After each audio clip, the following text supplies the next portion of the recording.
Jangan lupa like, comment, and subscribe channel YouTube TVRI Bengkulu dan nyalakan lonceng notifikasinya.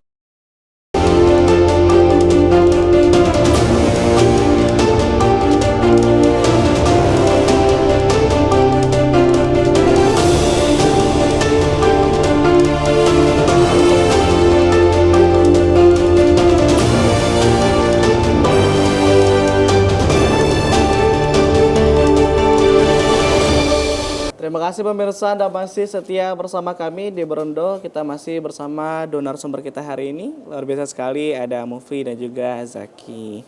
Ini tadi kan teman-teman sudah banyak ya perihal bagaimana proses belajarnya, bagaimana lomba-lomba atau pelajaran yang disukai tentunya ya. Ini kalau Mufli sendiri nih, ini ya, kan tadi kan yang mungkin yang paling sering kamu ikuti kompetisi itu Scrabble ya. Tapi yang paling sering menang ada nggak? Paling sering menang jarang ada kemenangan juga ya sih. Karena kan masih kayak masa pertumbuhan, masih belajar. Oke, tadi sebelumnya lomba-lomba yang pernah kamu juarai itu apa aja mungkin? Kalau untuk SMP cuma kalau dalam bidang bahasa Inggris sih. Cuma untuk spelling bee. Your spelling bee, right? Spelling bee. Itu seperti apa lomba spelling bee? Kayak ada dikasih kata terus harus dikasih huruf-huruf kata-katanya. Itu perbedaan dengan Scrabble seperti apa? Scrabble sih masih terkait dengan kata sih, tapi kayak sebuah permainan. Karena saling berkaitan gitu kalau Scrabble ya? Ya, tapi masih agak beda jauh karena Scrabble harus menaruh kata. Dan setiap huruf tuh ada skor dan harus meraih poin. Oke, sedangkan kalau spelling bee tadi? Can you give an example? Spelling bee itu untuk menjelaskan huruf dalam kata. Give an example, dude. Kalau Scrabble sih kayak contoh taruh di dalam boardnya ada kayak star untuk bintang, S ada 1 poin, T 1 poin, A 1 poin, R 1 poin. Jadi itu 4 poin untuk katanya. Kalau spelling bee sistemnya harus per kata tadi? Ya, harus menjelaskan secara utuh ya? Ya. Oke, berarti kalau nggak utuh itu nggak masuk dalam poin penilaian? Ya. Misalnya kebalik katanya, huruf pada kebalik itu nggak masuk penilaian ya? Sedangkan tadi kalau Scrabble, kalau teman-teman udah betul aja 2 huruf, udah 2 poin berarti ya? Seperti itu? Enggak. Harus tetap harus penuh semua, tapi sistem penilaian poinnya lebih banyak lagi ya berarti. Luar biasa sekali. Ini selain itu ada nggak lomba lain? Speech kah atau seperti apa? Ya, kalau jarang-jarang sih, tapi speech juga diikutin. Speech, tapi pernah menang juga? Pernah menang cuma di SD. Di SD. Sehingga nggak apa yang kamu bawain waktu itu? Temanya kah? Udah agak jauh sih karena kelas 4, 5, 6 kan ada COVID, jadi nggak bisa dilombakan. Jadi cuma kayak di kelas 2 atau 3-an yang menang. Karena udah lama, udah cukup lama berarti ya. Cukup lama. Jadi kamu kalau lomba-lomba selama COVID pernah nggak ikut lomba-lomba online gitu atau after COVID nih? Ada ikut lomba-lomba online juga nggak? Nggak dimulai perlombaan lagi sih sampai kelas tujuan.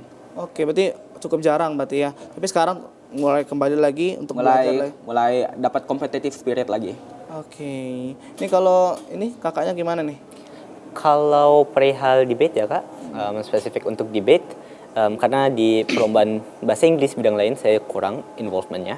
Untuk debate, sekarang saya lagi persiapan untuk NSDC tahun ini juga. Jadi semua effort itu end goal atau tujuan akhirnya, insya Allah ke sana bisa. Target tahun ini bismillahirrahmanirrahim dapat masuk ke nasional. Tapi melihat kompetitor tahun ini cukup down, tapi ya bismillah aja. Untuk lomba-lomba yang saya ikutin sekarang dominan di online karena sekarang ini sudah gimana ya? Bisa dikatakan sangat berbeda sirkuit atau kawasan atau cakupan debate bahasa Inggris di Bengkulu tahun kemarin dan tahun ini. Karena tahun ini debate-debater di Bengkulu mulai terbuka dengan kompetisi-kompetisi online dan saya terpaksa harus beradaptasi dan mengikuti juga kompetisi-kompetisi online yang berskala nasional tersebut. posisinya sekarang masih belum banyak yang menang, masih ente, tapi ya namanya masa berlatih kan.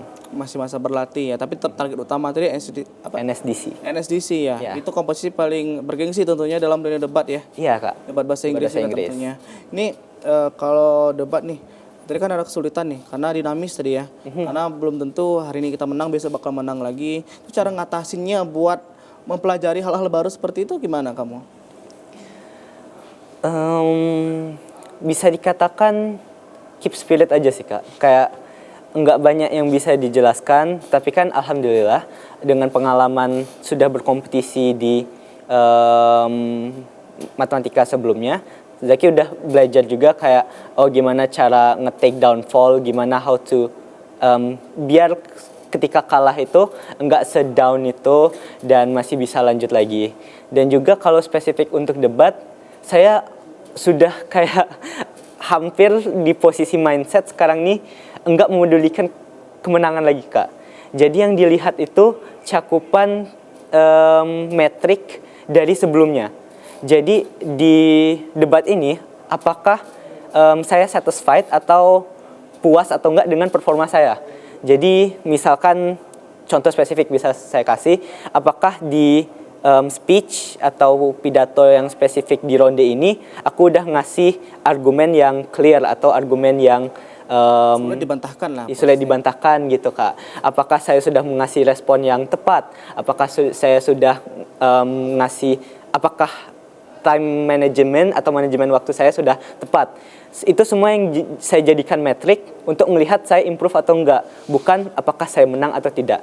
Jadi spirit saya walaupun kalah nggak down separah itu kak. Berarti walaupun mungkin di kompetisi ini kalah ya, siapa tahu mungkin karena pesaing juga semakin berat, tapi seenggaknya untuk proses belajar kamu sudah semakin meningkat ya. Iya, Kak. Ini metriknya luar biasa sekali, cara kamu mengendalikan diri juga untuk bisa terus belajar, luar biasa. Kita ngobrol lagi ya Zaki dan juga Mupli setelah ini. Untuk pemirsa di rumah, jangan kemana-mana, kita akan hadir lagi setelah jeda pariwara berikut ini. Tetaplah bersama kami di Berendo.